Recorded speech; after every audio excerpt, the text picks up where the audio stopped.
Nos encontramos con Miller Dusan, él es profesor de la Universidad Surcolombiana y miembro de Asoquimbo, la organización social que ha venido liderando durante los últimos 4 años la defensa del territorio y el río Magdalena y la resistencia ante la construcción de la hidroeléctrica del Quimbo acá en el departamento del Huila. Él ha estado acompañando esta resistencia en el tema de la investigación para la consecución pues, de todos los argumentos legales para desarrollar esta resistencia. Hoy nos encontramos con él para llevar a cabo una conversación sobre la actualidad de esta resistencia teniendo en cuenta los últimos sucesos que han acaecido. Uno de ellos fue el violento desalojo que sufrió la comunidad del Domingo Arias en el municipio de Paicol por parte de la fuerza pública y que fue divulgado a nivel nacional e internacional por medio de un video que circuló en las redes sociales y que fue realizado por la Corporación Comunidad, que es la encargada de desarrollar la estrategia comunicativa de la resistencia. También otro suceso muy importante han sido las declaraciones del presidente Juan Manuel Santos sobre este hecho violento desarrollado por la fuerza pública, en el cual él defiende contundentemente la construcción de este complejo hidroeléctrico y también defiende a la fuerza pública al decir que se cumplieron todos los protocolos de derechos humanos en el momento del desalojo. Profesor, muchas gracias por este espacio que le da a la agencia de prensa Colombia Informa. Por favor, quisiéramos conocer cuál es la postura que tiene en este momento Asoquimbo frente a esas declaraciones que dio el presidente Juan Manuel Santos. Bueno, en primer lugar quiero celebrar también esta comunicación directa con ustedes. El problema de fondo para el presidente es que existe una decisión política que hace parte de lo que él denomina las locomotoras del desarrollo, y entre las locomotoras del desarrollo está la política minero-energética agroalimentaria. Y el Quimbo es uno de los artífices de esa política minero-agroalimentaria, sobre todo porque el Quimbo fue concesionado a una transnacional privada, con fundamento en lo que se llama la confianza inversionista. Pero igualmente el presidente sabe que es la única represa en Colombia donde Engesa es la que invierte capital privado. Es decir, aquí no hay ninguna otra inversión de capital público, tampoco existe una sola acción para el país y menos para la región. No se produce un megavatio que favorezca al país, toda la energía es para exportación y por eso se declaró que es unipropósito. Y otra circunstancia muy grave es que se le entregó la concesión de manera indefinida, es decir, nunca esos predios regresan al país, pero también se concesionó aguas arriba del río Magdalena y aguas abajo a esa compañía, de tal manera de que si nosotros requerimos como colombianos en un momento utilizar agua del embalse, entonces tenemos que hacer una concesión con Engesa. El segundo caso es que él nos dice que es un proyecto de mecanismo de desarrollo limpio. Bueno, eso sí ha sido cuestionado ante la misma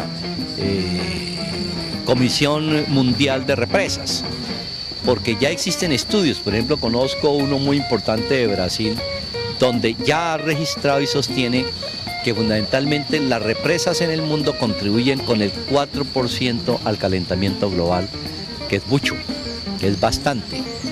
E incluso hoy se está diciendo que desarrollar estos proyectos se necesita un riguroso control y sobre todo una responsabilidad social empresarial que garantice al mismo tiempo la sostenibilidad en el desarrollo y que sea, en otros términos, que sea sostenible en el tiempo, pero que no vaya a afectar fundamentalmente los ecosistemas. Eso no se ha cumplido ni se viene cumpliendo en ninguno de los proyectos de represas. Entonces, decir que la represa es mecanismo de desarrollo limpio es estar el presidente o manipulando la opinión o como presidente de estar muy mal informado, y eso sería muy grave para un presidente que ni siquiera haya leído las recomendaciones de la Comisión Mundial de Represas. Bueno, lo otro es sobre las consideraciones que hace el presidente sobre la operación en sí. Usted está diciendo que se cumplieron todos los protocolos. Bueno, primero hay que decir con mucha franqueza que nos muestre los protocolos. Y segundo, que según el registro concreto, es decir, en campo, nos pueda demostrar si se cumplieron los protocolos. Voy a plantear que no. Ese es mi punto de partida. Primero, porque nosotros incluso le planteamos al ministro de Germán Vargas Lleras, cuando estuvimos reunidos allá, que había que tener en cuenta varios aspectos antes de proceder. Primero, que no era cierto que en ese lugar existían unos invasores, por dos razones. Una, porque la pesca es de utilidad pública reconocida por la ley. Y entonces estamos protegiendo la utilidad pública que favorece al país, en última instancia, que es la pesca.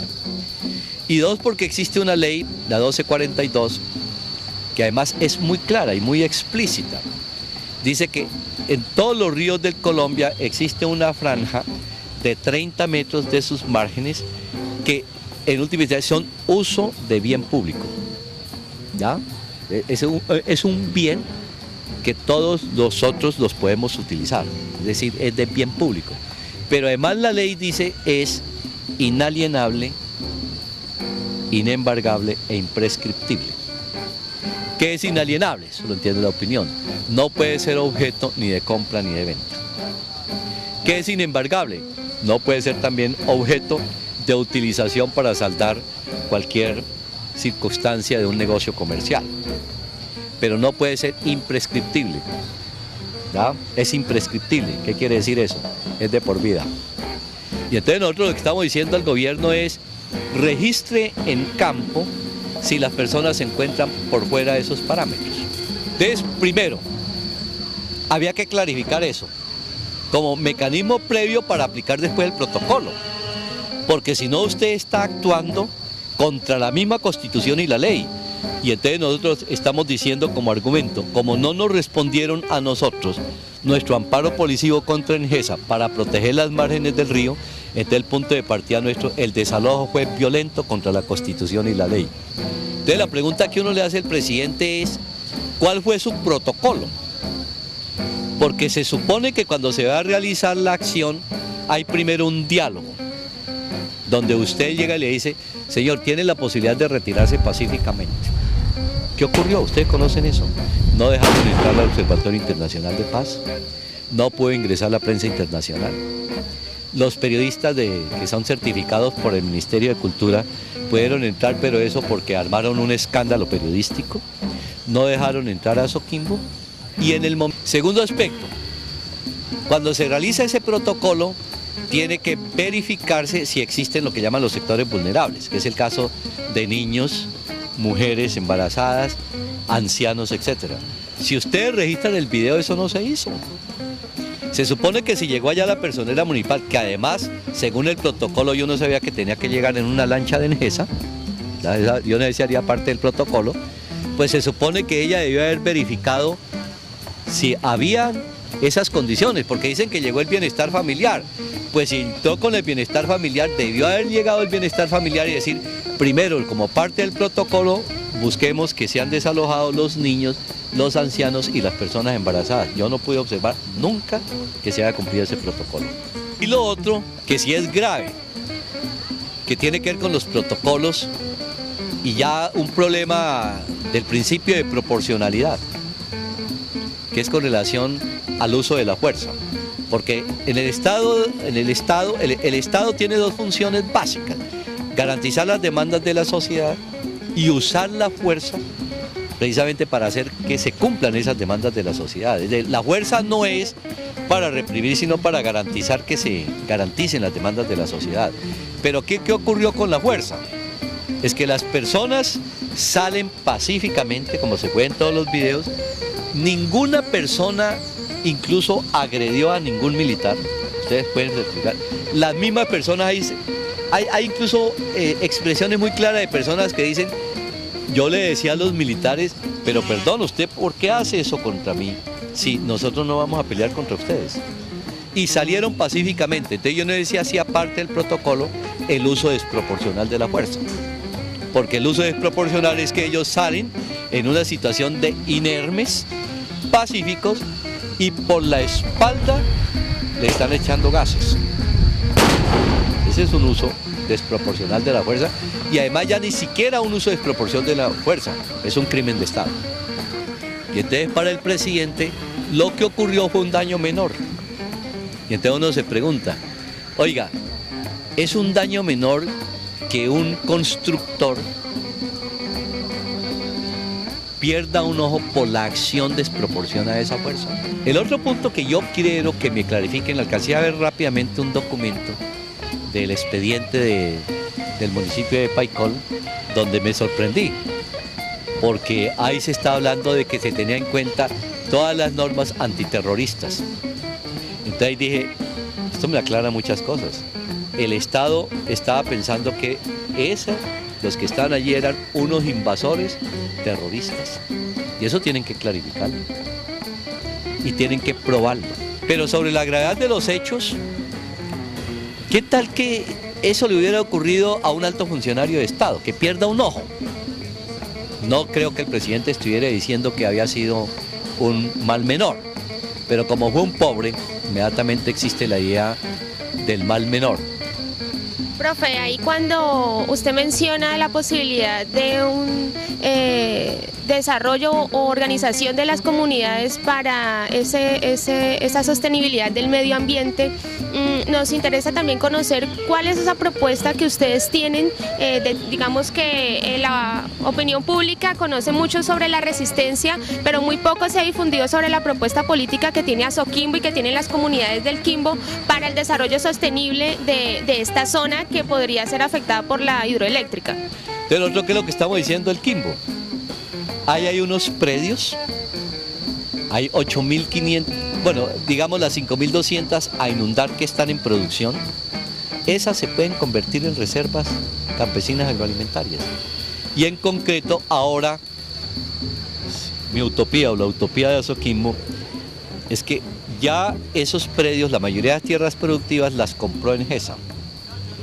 Pero como desalojó a campesinos, ahora le ha dicho que va a hacer comodatos con ellos para que regresen y no se siga destruyendo las cadenas productivas.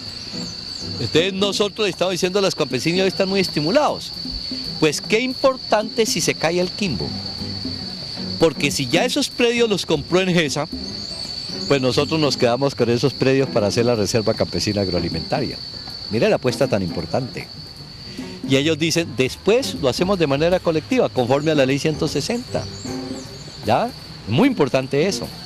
Y tendríamos allí por lo menos 5.200 hectáreas mínimo de calidad para hacer la reserva campesina agroalimentaria. Esa es la apuesta de Azoquimbo. Pero además se dice que la apuesta de Azoquimbo está articulado precisamente a una política soberana y autónoma de producción agroalimentaria, que es una apuesta nacional. Y desde allí se aporta a los procesos también de comercialización. Entonces, dentro de la lógica del comercio justo, ya no invierto en términos del comercio rentable capitalista, sino en términos del comercio justo. Profesor, muchas gracias por este espacio que le da la agencia de prensa Colombia Informa. Estaremos pues nosotros tratando de mantenernos informados de esta importante resistencia que se realiza acá en el sur del país. Muchas gracias.